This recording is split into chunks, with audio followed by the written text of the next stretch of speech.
Hi, I'm Giselle. And I'm Zana. And together we are The Strong Sunflowers.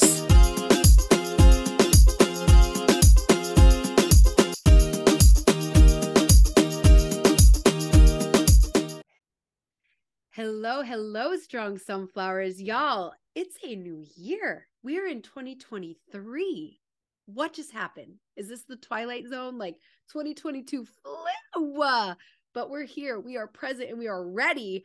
And before we get into the details of this upcoming episode, which is all about looking forward and looking back, probably looking back first. But anyways, you know the drill. We would love for you to like, share, subscribe, tell your mom, friends, your cat, your grandma, your significant other, all the people in your life that the Strong Sunflowers exist. We are in English. We are in Spanish. Los Girasoles Fuertes. You can find us on TikTok. You can find us on Instagram, and anywhere that you get your podcasts. You are even going to see us this year on YouTube. So please, we would love your support. We would love your feedback. We'd also love to know if you'd like to be on our podcast. We're always looking for amazing people to interview. So please connect with us. Everyone's welcome in our field. And with that, I'd love to pass it over to my girl, G, who's going to tell us a little bit more about what we're doing in our first episode of 2023. It's 2023. Oh my gosh. This first episode, we're just going to talk a little bit about what happened in 2022 because some stuff happened before we go and start focusing on our goals, our dreams, our aspirations, and what we gonna do in 2023. So first and foremost, we're going to talk about our bloom moments in 2022, because even though we go through the stem and the planting the seed and all that stuff, even though the bloom moment is about a second, like, y'all, that's what we remember. Like, the stem helps us grow and be better people, but those bloom moments, that you forget all about the craziness and the hardship, and you're just like, oh my gosh, wasn't my children beautiful? You don't remember the birth. You do it again. You're like, oh, but look at the end. I got this beautiful baby. But for this year, definitely one of my biggest bloom moments for 2022 was just traveling. I got to take off the bucket list so many places that have been on my bucket list for years. I got to go to Peru. I hiked Machu Picchu. I saw llamas. Like, insane. I got to go to Europe and experience Barcelona and Madrid. And of course, I got to talk with Alith now because I'm talking about it. The food was amazing. I got to experience Hawaii.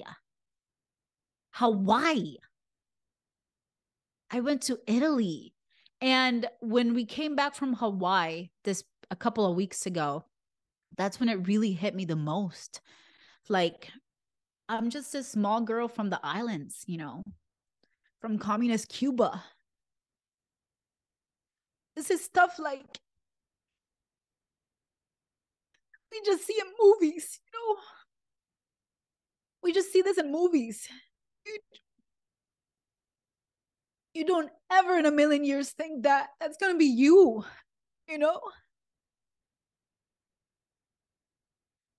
But mama, we made it. And it was so amazing to be in Hawaii, to be in Italy on a yacht, like living my very best life. Like, I'm really doing it. I'm doing the damn thing. And in all of that, it's like so much gratitude, man, because so many of my family members in Cuba will never be able to experience that. And my dad is my number one cheerleader. And he's always like, do it for me too. Do it for me too. Book the flight, take the trip, experience Hawaii, Italy, all of the countries for the both of us. So that was, I think that was the biggest bloom moment this year, just because, again, like, I just always thought, even growing up, like, that's for rich people. Like, normal people like us don't do stuff like that. We don't go swimming with the dolphins in the wild ocean. And, we don't go take 16-hour flights to Hawaii.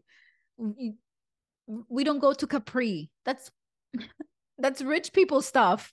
You hear of like Drake and Madonna being in Capri, but not little me.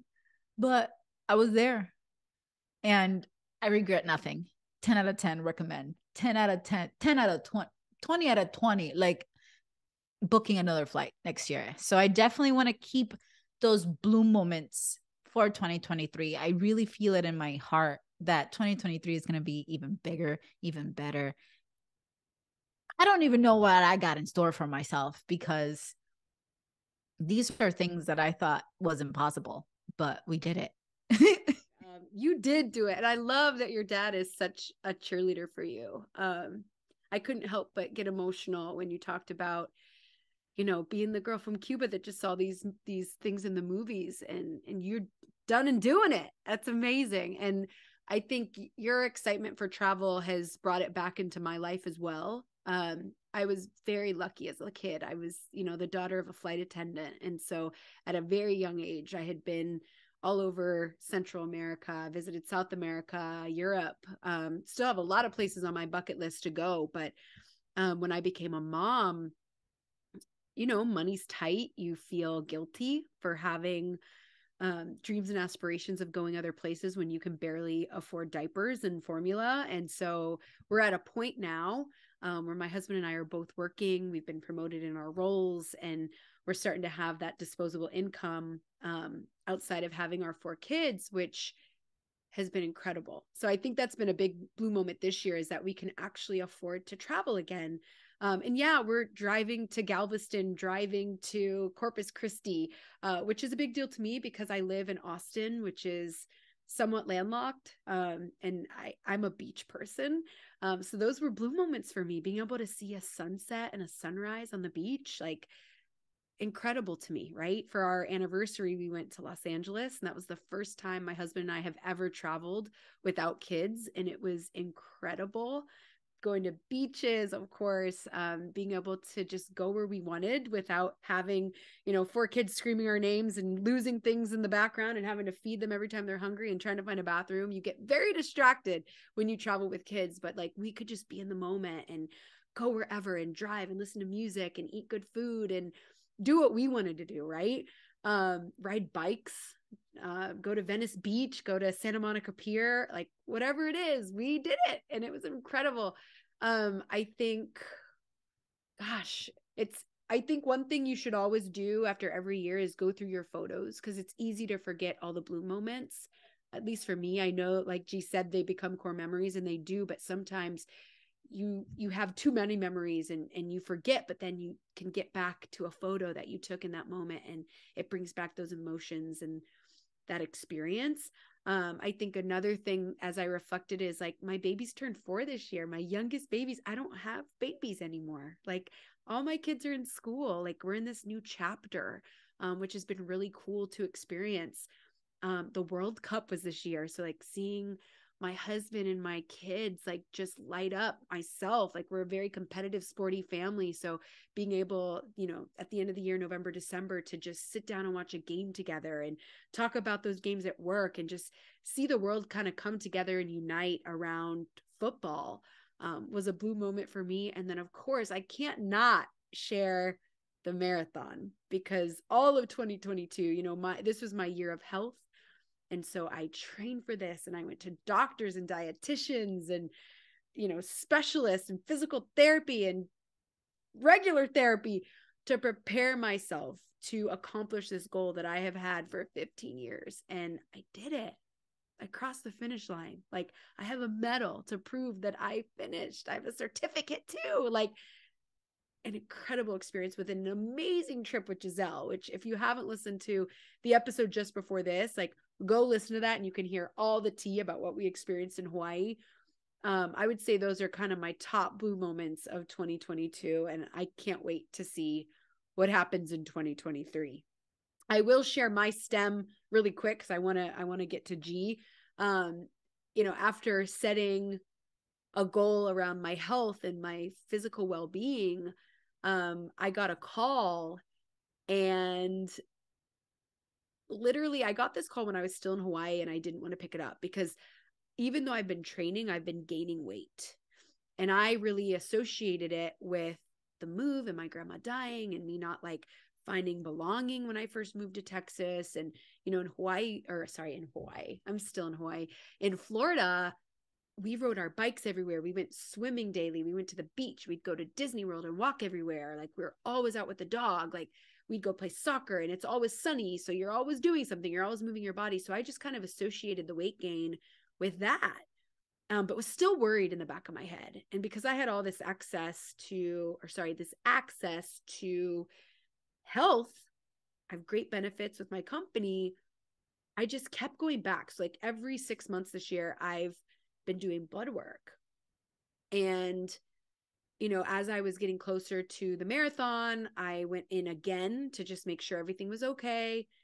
And I got a call, and they mentioned that my blood sugars are really high.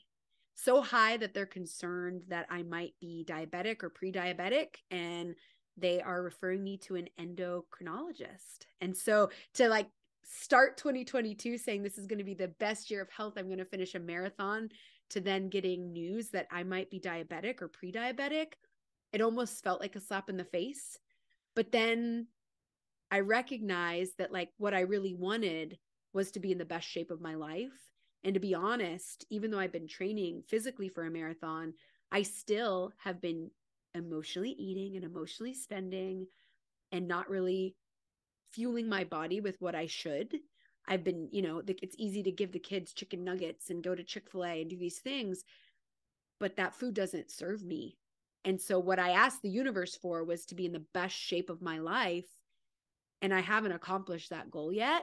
And so in a way, it's kind of like a blessing where it's like, now you're going to be forced to do it, because if you don't, you're going to get diabetes and that could shorten your life. Like that could, you know, make you not be able to travel and do these amazing things with your body. So I'm in the stem of it right now. And I will give you more information. I'm going to follow up with the endo in January. And you know, it's kind of this bittersweetness that I feel right now, where it's like, I want to cry because I'm like so scared, but at the same time, I'm like really thankful that I'm going to be forced to like eat right and not use food to cope with things that are hard. Right. So that's a little bit about my stem and my blooms for 2022, but I love to pass the mic to G because she's got some tea for you. Oh my gosh. And isn't that the truth? Sometimes we need that hard, like truth, like it's a yes or a no. You're either going to do this or you're not. You've been talking about it. Well, surprise, you might have diabetes. Now we're going to really do it. Now we're forced to do it, you know? And I feel like it's a stem. My stem has been, in a way, I've been talking to my therapist, and every time we talk, she's always like, you're always mentioning your ex-husband. You're always saying like, oh, well, when I was married, or my ex-husband this and my ex-husband that. And she was like, where do you work? Like, what do you do? And I was like, I work at my ex-husband's family's restaurant. Surprise, my stem. I've been there for like 5 years now, like a really long time, like too long. So my stem has kind of like turned into a harvest. I don't have anything bad to say about them because it is what it is. What I have to say is for myself, like I never really got the closure. Like I got divorced last year and I've been separated for like 3 years now. And I'm still working at my ex-husband's family-in-law's restaurant. Like, what the hell? Like, my therapist is like, you can't really close a chapter when you're so close in the chapter. The chapter is still there. The pages are still open all the time. So that leads me to my harvest of my 5-year workmanship. So I just recently got fired. Donald Trump, you're fired type of fired. They send the messenger, of course. But so let me give you a little tea because this is the tea. And again, sometimes when you need to move on because you're so comfortable in a position or in a place, like the universe is going to be like, I either give you diabetes or you get it together, or you're going to get fired because you should have quit like 5 years ago, boo boo. Like, what are you doing? But I was so comfortable in the job that I was like, oh, yeah, it's fine. But no, if you're trying to progress, if you're trying to move forward, you gotta close a chapter. You gotta cut the ties permanently. But here's the tea. Are y'all ready for this tea? Anywho, so I talked to my friend Monica. Hey, Monica, she's been on the podcast before. And she's like, oh my gosh, I just saw this TikTok. It's going viral. It's a trending sound. You should totally do it at your job. Me, oh my gosh, we've been talking about we need to start a TikTok for my job for forever because we're really funny. So I said, bet. So that day she sends me the audio and I literally just go and film this TikTok and I post it. I tell my manager, I tell everyone because everybody was in it. It's not something that I did like behind closed doors and then posted on my own personal thing. No, like everybody knew it. Your manager, your manager's manager. Anywho, so I post this. I go home. I go to bed. I wake up the next morning. Monica calls me, girl, have you checked your TikTok? It's blowing up like thousands of thousands of thousands. I don't have TikTok notifications on. So when I went on, I was like, oh my gosh, I'm talking about millions of just views and like 400,000 likes and thousands of shares, like 100, just crazy, like just craziness. So this TikTok has just been blowing up. Mind you, I posted this TikTok like a month ago. Yeah, over a month, like almost 2 months ago at this point. And again, throughout the whole process, even the next day after I saw that I was like getting a lot of traction, I was like, hey, manager, I posted this TikTok. It's like going viral. And they're like, haha, that's funny, but not haha funny, haha weird from my point of view now, because you thought it was funny. You thought I was feeling you. And now a month later, okay. So this TikTok just keeps blowing up. By this point, like I'm just getting tagged from left and right everywhere. Like Latin pages tagging me. They're like, oh yeah, the Mexicans, Hispanics are the backbone of America. Like if you go to a restaurant, whether it's Japanese, Chinese, whatever it is, Italian, German, you're not going to really have Germans cooking your food unless you're in Germany. If you want Italians cooking your Italian food, you got to go to Italy, Like, yes, there's going to be a few Italians, but it's diversity. We're a melting pot. It's America. So that's the norm. So if you were curious, the TikTok said, oh my gosh, oh, this is delicious Italian food. I wonder what Italian man made this. And they were all Mexican in the kitchen. Well, they're all from like all different types. But again, it was a joke. Anywho, so throughout this whole process, I'm like showing the manager, I'm like, hey, this is like blowing up, blah, blah, blah. Nothing was said. I think the one thing that was said was, just make sure the big boss doesn't see it. I'm like, well, I don't have him on my TikTok. So, hey, whatever. I'm not going to show him. Anywho, fast forward to almost a month and a half, 2 months later, I get this call and the manager's like, guess what? They saw it and they're pissed. I'm like, okay. I mean, they can be pissed, but like, girl, if you thought they were going to be really pissed, like, you're the manager, So I don't know. I get a call at work and they're like, yeah, they're very upset. If you could please take the TikTok down. My friends now are like, girl, you shouldn't have taken it down. You should have just hit it and then unhide it. But the Scorpio me, like I'm real. I don't really do things like to be sketchy or mean or whatever it is. Because if I'm doing it, like I don't like to do things behind, like in a shady way. Like if I don't like you, you're gonna know. If I'm shading you, you're gonna know. I'm gonna tag you. You're gonna know I'm talking about you. So when I posted this video, it wasn't like anything like bad to say. And they were in it. Like, anywho. So I was like, oh yeah, no problem. Like, I'll take it down. It doesn't matter to me, but you could have told me that 2 months ago because you saw the video. Anywho, so fast forward. Then I get another call the next day. Oh, by the way, they're like, oh, by the way, just don't come to work today because they're really pissed. So then I get another call the next day and she's like, yeah, they're really pissed. yeah, they let me know that we have to let you go. And I was like, say less. Thank you so much. They're like, do you want to come pick up your check? I'm like, nah, you can mail it. You can mail it to me. But I was like, are you freaking kidding me? I mean, again, I feel like the universe always works the way it needs to work. And I needed to get the hell out of here for years now. You know, why am I still working with my ex family in law? For what? There's so many other places to work at. There's so much more money to be made elsewhere. So I had to stop the video and re-record this part because when we recorded this video, I didn't have the full picture. And I wanted to have the full picture and bring it to the table because I wanted it to align with my views right now. So I reached out to my therapist. I was talking to my therapist and I was like, this happened at work. This video went viral and I don't know what the hell. Like, again, these are my ex's family and all these things. So when I was talking to my therapist, she did mention how back in the day she was telling me that I needed to set clear boundaries and kind of like pull away from that part of my life that's not me anymore. And I definitely viewed it as a way that the universe was telling me it was time to move on, which it was.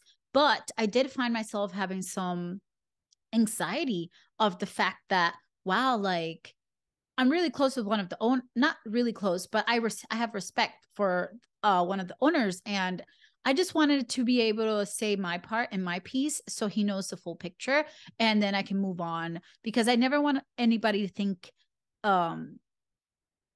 something of me that is not true, even though people are going to think whatever they want. But if I know you personally, I rather just put my piece out there and keep it moving. So after talking to my therapist, I was like, okay, I'm going to call him and like let him know what's up. And I did. And new information. So the video literally went viral to the point that it's on Instagram, Facebook, all this stuff. Like I'm still getting tagged in the video. And I guess someone took the video that's supposed to be positive and inclusive and talk about diversity, and like all the comments on my TikTok were like really good. And it was all about like, yeah, like Hispanics are like the backbone of America, and which we really are.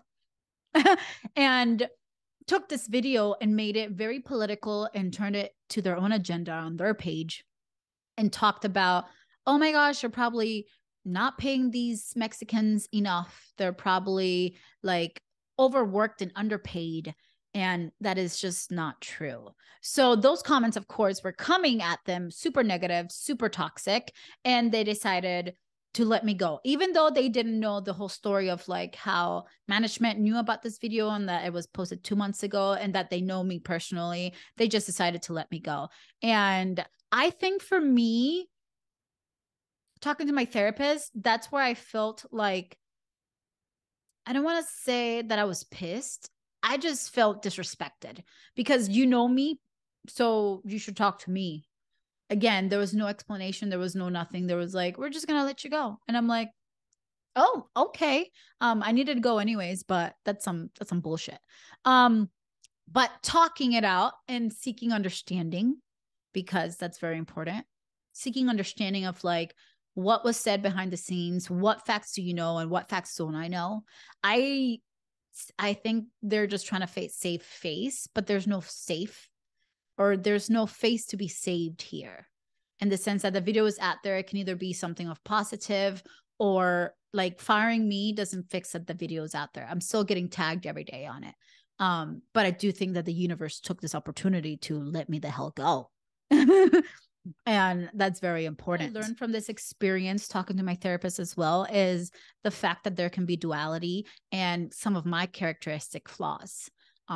Usually when something like this happens or something drastic happens and I feel disrespected or I don't feel valued or I don't feel loved, I will automatically go towards that space, a safe space for me, where I say, these people never gave a fuck about me. These people never cared about me. These people never loved me. They were never family. They never treated me like family. They never blah, blah, blah, A, B, C, D, E, F, G, all of the above. And I do this not just in this situation, but I notice that I do it in all the situations, whether it's a relationship, whether it's a situationship. I do this to protect myself. Like, why do I do it? To protect myself. Because when someone loves you and someone cares about you, or someone says that you're family, or someone says they respect you and they do the opposite, or the things that you think it's opposite for you, you feel betrayed, you feel disrespected, you feel some type of way. And then for me, the way that I resolve that feeling and grab it and put it in this little ball and throw it in the trash is by saying they never give a damn about me. That's the real reason. That's the real tea. But that's not true. Learning in this experience that there can be duality. People can care about you and still fire you. And also knowing that people can care about you in that season of their life. And then again, it was time for me to move on. Like, you are not family because you're not married to the family anymore, and no shame on that. No disrespect, the time and the season that we had together was great. I love the people. I will always have love for them. They were good to me. I was good to them. It was a mutual beneficial agreement. We both grew from the situation, but leaving that as it is and not tainting that with what happened or what it was, So I think that was a really good lesson that I learned from all this.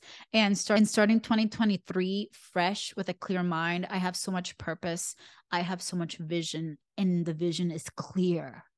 The vision is freaking hella clear. And I'm thankful for that. And me being let go of this job allowed me to have that. So I am thankful. And I just wanted to add this in here because these are the facts. And G always stands with her word. I said what I said when I said it, but it didn't reach y'all yet. So now I have something new to say, and I will share that as it may be. But yeah, and that is the tea. Well, and Big Boss, I recently took this class around like crisis management, and how a lot of times back in the day, like PR people would try to avoid something going viral, avoid X, Y, and Z. And now in the day we live in, where even 7-year-olds have phones, like, well, maybe not all of them, but it's just accessible. The internet's everywhere. Everyone has some sort of handheld device, whether it's a phone or an iPad or a computer. TikTok exists. Like, videos like that you don't think will go viral get 5 million views, right? And so I think my message to them, like what their harvest needs to be, is have a freaking social media policy, and 2, like, this could be great for the restaurant. 5 million people know about your restaurant. So like, ride the wave, like we talked about in our Hawaii recap episode. Like, this is a wave of opportunity. This is not a bad thing. And so I guess as your best friend and your co-host on this podcast, like, I'm like, you did nothing wrong. Outside of like, maybe they do have a social media policy and you're not aware of it, but like outside of that, like, I think they're missing an opportunity to turn this into something bigger than it is, bigger and better than it already is. Like 5 million views on TikTok's crazy. It is that time for that chapter, and like, say less. If they're the ones that are going to want to, cut the ties to you, even though you bring regulars in, and, I'm still bitter for you, but, say less. The trash took themselves out. You're going to find bigger and better things. And I can already see all the traveling you're going to do now, like less responsibility to have to ask off and make sure that the schedule is, they're given enough notice so that you can be left off, So I think that you're going to obviously turn this into another bloom moment because you're a strong ass sunflower. I have no doubts. I am so excited. Literally, when they told me to stay home, I was like, say less, because I have been missing Hawaii and I needed a day off. Like, mama don't play. Like, I work hard, even though I don't want to. I want to live the easy life, the soft life. But when I was telling Zana, like, I have this shoebox. Okay, y'all, don't come raid my house now. But I have the shoebox just in case of emergencies. Either I need to leave the state or I need to leave the country. So I'm like, where's this money at? We're leaving regardless. I remember, like, the first thing that I thought that I did after I got that phone call was check my bank account, and my bank account is good. So I was like, okay, we is good. Let's keep it moving. Like, give me no explanations. Say less. I gotta go. Let's talk about seeds for 2023. So I'll kick off. And we'll let G close out like she always does with her mic drops. So I'm obviously going to continue to build on my physical well-being. I'm going to go see an endocrinologist soon, but I also want to add financial fitness to the mix. So I recognize now that I like to eat and I like to spend money when I am strad. I like to eat and I like to spend money when I am sad or stressed out. I also know after running a marathon that I can do anything that I put my mind to, which means I have the ability to control my behavior if I want to, right? And so I claim like this is my life. This is my future. My food is my fuel. It is what helps me be the best version of myself and be confident when I stand up on a surfboard and ride a wave or walk the beach or, go on a date with my husband. Like my body is what represents who I am, right? And it also impacts the way that I think. It also, especially with money, impacts the decisions that I can make and the freedom that I have. And so I really want to break those chains this year. 2023, like we are not being overcome by the sharks of food and money and financial stress. We're swimming with them, baby. Like we are just amongst them. We're going to learn about them. We are going to be aware of the psyche of them, and we're taking ownership of it. Okay. So I claim that in 2023, I'm going to be the strongest, most healthy version of myself, physically, mentally, spiritually, and emotionally. And I'm also going to be more aware of how I can have more power and fitness in my finances. So that's the seed I'm planning in 2023. What about you, G? That's what G calls a money diet. You need to go on a money diet. Whenever I go on my money diet, I know that I can't be wasting too much money on food because I need to save money. So then that helps me on my real diet because I'm only buying things that I really need to eat. Is this going to fuel me for a long time? Because I ain't got money to pay for another meal. So this better be hearty, giving me all the protein, the nutrients, all those things. So money diets are my favorite. I know they sound crazy, but I love them because they really motivate you to be like, no, I'm on a money diet. How can I spend this money without really not spending this money?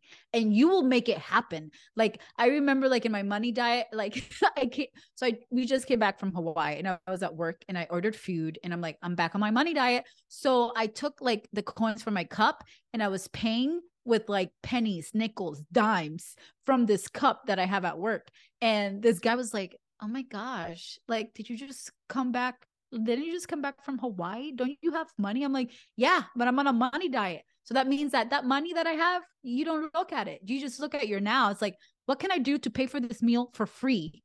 In the sense, I'm not going to use these pennies. When am I going to use these pennies? Now I'm going to hustle these pennies and use it to pay for this food. But yeah, for 2023, one of my biggest goals is just being more present. And I know that it's hard for me to be present when I have so many distractions, so many social media. So number one thing, I only see my goals. I'm only going to focus on Giselle, the strong sunflowers, los girasoles fuertes, building this into a business, into a field of strong ass sunflowers, focusing my social media on that. So if you see me, it's going to be about the strong sunflowers. It's going to be about business. It's going to be about growth mindset. It's going to be about how can we mutually help each other. That's how you're going to see me. And just like keeping my personal life here on the pod, like if you care about us, you listen to us. So that's how you're going to know about G. That's how you're going to know about Z. That's how you're going to know at least about what I'm doing, what goals I'm accomplishing, what not even what my next step is, because you got to keep them guessing. But yeah, I don't want to post on social anymore. I think for next year, it's going to be December, and then I'll post all my blue moments and all my amazing accomplishments at the end of the year. But like to post them when it's happening, to post them before they happen, Like, no, because one of the things that I really learned this year is people are not as happy for you as you are for yourself. People are not rooting for you like you root for yourself. People are jealous. And the vibe is not matching. The vibe is not matching. So I got to step back. I got to take my present moments and do my traveling and really be in it. Like Monica and I are taking a month off in the summer to go through South America. We're going to Belize, Guatemala, El Salvador. I am so excited because we're doing kind of like a backpacking hostel. We want to meet new people. Yes, stay in like really crazy like tree houses, like all those crazy stuff we want to do. But I just want to save it for me, especially when it's happening. Maybe I can share it afterwards at the end of the year, but I'm doing these for me, and I want to be able to focus on my goals. I want to read those 12 books a year. I want to go out more because one of the things that I understood about myself this year is we bring ourselves into all the situations that we're in. And when I was in my situationship, uh, I noticed that we would always just stay home and like not really go out or like do like stuff. And I see that in my life. When I'm home, I'm always working. And then when I come home, I'm always home. Because if I'm out, like I'm out the country, like I'm out. But I want to be out in more. Like I want to experience. I live in Florida. People come to vacation here all the time. I want to experience our nice hotels. I want to experience the nice places, the beaches, just the cool places to go, the Ginny Springs, all the things that this state has to offer. I want to experience it. So one of my goals is to have a list to take myself out on a solo date every month to somewhere new that I haven't been to here.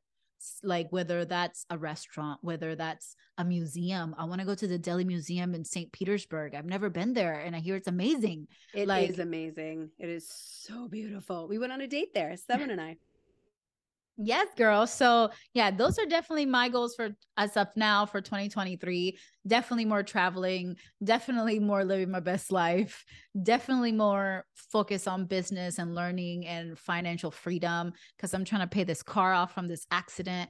Definitely maybe buy a house. Who knows? The world is my oyster, but I'm excited. I'm excited. I'm excited for you. I'm excited for us. And I'm excited for every single person that listens to this episode. So hopefully you've already had a moment to reflect on your last year. What was a bloom moment? What was a stem? And how you can turn that into a harvest or get to that bloom and get to the harvest. Whatever steps you need to go through in order to take away a lesson, right? Because at the end of the day, that's all we want. We want to learn. We want to grow. Stop giving people space to lay their burdens when they don't give you space to lay yours. Like, truly be valuable, be aware of your space, your energy, who you share it with, who is in your field. Respect your boundaries. Don't betray yourself. Live in your truth and live authentically. And we hope that 2023 brings everything that you have ever wanted. From this small island girl to this Virginia queen. We hope 23 is the best year to date.